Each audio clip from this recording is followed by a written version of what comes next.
Comment surmonter la peur de se lancer? Vous avez ce gros projet, ce magnifique projet, devenir entrepreneur, changement de vie, un nouveau projet d'entreprise, un nouveau projet d'association, l'écriture d'un livre, lancement d'un rêve, bref, un projet que vous avez et il y a toujours cette peur au début. Et si ça ne marche pas, qu'est-ce qu'on va penser de moi? Le regard des autres, l'échec, même aussi la peur de réussir parce que c'est un prix aussi. Je vais vous dire, qu'est-ce qu'il y a derrière ça et comment gérer et surmonter cette peur de se lancer. Déjà, il faut comprendre qu'en réalité, la peur qu'on a, c'est pas forcément juste la peur de l'échec, toutes les peurs qu'on croit, c'est que derrière, très souvent, derrière cette peur, il se cache une peur de ne pas être à la hauteur. Il y a deux niveaux de peur. Il y a la peur de perdre la face, la peur du jugement, ce que les autres vont penser parce qu'on est dans un super projet. Voilà, où t'en es où dans ton projet, tout ça marche pas, et puis du coup on perd un peu la face pour soi-même, mais aussi pour les autres, le côté de fierté et compagnie. Et aussi la peur de ne pas être à la hauteur, la difficulté, le challenge, la montagne qu'on a face à soi. On se dit mais ça va être dur, par quoi je commence, c'est un truc qui est complexe. Et du coup c'est pas évident à gérer et j'ai envie de vous aider ici à comprendre comment vaincre cette peur et comment passer au-delà de ça. Vous savez, quand je me suis lancé, que je disais que je voulais devenir entrepreneur, j'avais plein de remarques. Tu es fou, trouve-toi un vrai travail, qu'est-ce que tu fais à aller écrire des articles de blog au lieu de trouver un CDI, un emploi à plein temps? Pourquoi tu passes ton temps à aller chercher des clients, où est ta légitimité? Enfin bref, j'avais plein de remarques de l'extérieur. Et du coup, j'avais tout ce brouhaha qui faisait mais si je réussis pas, mais là, ce sera vraiment la honte. Et là où ça a été le pire, c'est que pendant que je parlais de ces projets qui me faisaient rêver, ce qui s'est passé beaucoup, c'est que j'ai également dû faire des petits emplois à mi-temps pour subvenir à mes besoins. Et du coup, je me suis retrouvé à travailler en grande surface, à vendre des consoles, et il y avait des amis à moi qui passaient. Et donc quand on a un bac+5 et qu'on est en plus en mode entrepreneur et qu'on voit nos amis qui nous voient en train de faire le clown pour vendre des consoles et qu'on est à ce niveau-là, la dignité elle prend un coup. Mais vous savez quoi? Je savais où j'allais. J'avais envie de créer ce business et je me suis dit c'est juste pour un petit moment. Et aujourd'hui, ces mêmes personnes, ils voient, waouh, ça a de la chance. Tu voyages, tu donnes des conférences, tu as plein de gens qui te suivent, mais waouh, tu as trop de chance. Tu es libre, tu fais ce que tu veux quand tu veux. Ouais, j'ai beaucoup de chance, mais tu te rappelles là, quand tu me voyais, quand je bossais comme un taré, quand j'allais pas en soirée parce que j'étais en train de bosser sur mon projet, que personne n'y croyait à part moi, voilà, tu t'en rappelles de ça? Voilà d'où elle vient la chance.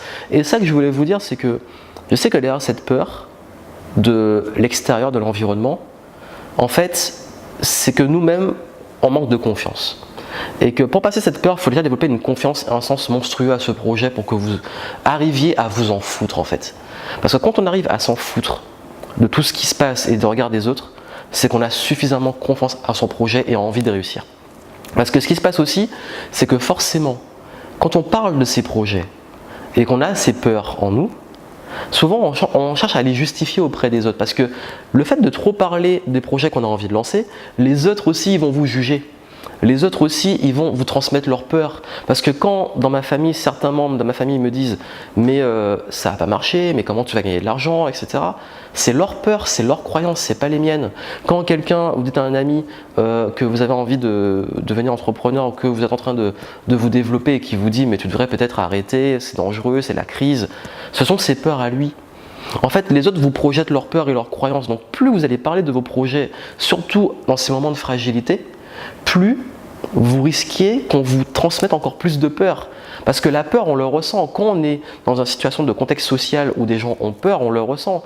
Comme quand on va à des examens, qu'il y a des gens stressés autour de nous, on ressent leur stress. Quand, je sais pas, vous allez dans un endroit où une attraction où les gens ont peur, vous le ressentez. Quand vous avez des gens stressés autour de vous, vous le ressentez. Forcément, si vous avez un projet, vous êtes déjà un petit peu dans la peur et que les gens ils vous transmettent cette peur, vous amplifiez le truc. Donc faites attention à qui vous parlez de vos projets. Faites très attention. Parlez de vos projets à des gens que vous êtes sûr qu'ils vont vous encourager et croire en vous, pas le contraire. Et également, il y a aussi ce travail de croyance, parce que ces peurs, c'est des scénarios qu'on se fait dans la tête. En fait, on imagine ce qu'ils vont penser de nous, on imagine ce qui va se passer, on imagine, souvent on aime imaginer le pire. Forcément, le cerveau est orienté survie.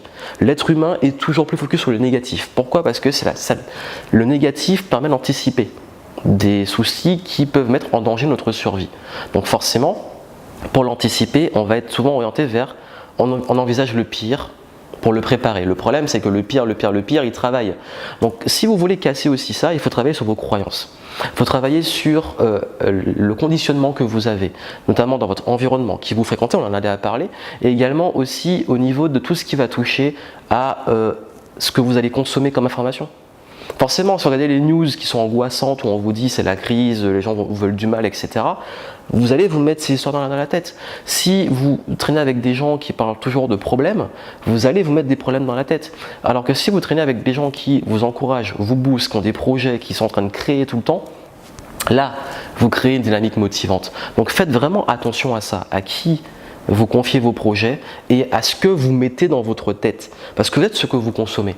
Et je pense que ces deux niveaux-là peuvent vous aider à vaincre cette peur. Parce que moi, quand j'avais ces peurs-là, quand j'avais ce bruit en fait autour de moi, ce qui m'a gardé motivé, c'est que j'ai vu que c'était possible, que à chaque fois que j'allais à des événements, que je voyais les gens qui réussissent et qui me boostaient, qui me disaient vas-y continue, etc., moi ça me motivait. Et du coup en fait ce mix entre le bon environnement et aussi de lire des livres inspirants, d'être orienté création, d'être orienté j'ai ma vision, je veux le faire, ça permet de vraiment passer au niveau supérieur et de cartonner. Donc mes deux conseils que je vous donne, votre environnement 1, à qui vous vous adressez et qui vous confiez finalement votre motivation, vos projets, et 2, votre confiance et vos croyances en vous à l'intérieur, parce que c'est le plus important, parce que si vous avez un sens et une motivation intrinsèque, rien ne va vous arrêter, encore moins à l'extérieur. Et ça peut vous aider, que vous voulez développer un mindset à succès pour réussir et faire exploser vos croyances, vos blocages, vos peurs. En description, je vous montre comment aller plus loin. Je vous offre justement une série de formations et de vidéos pour vous aider à travailler les blocages et les croyances une par une. On lève les choses une par une, on débloque et vous allez pouvoir accélérer. Allez en description, je vous retrouve et moi je vous souhaite plein de succès. À très bientôt.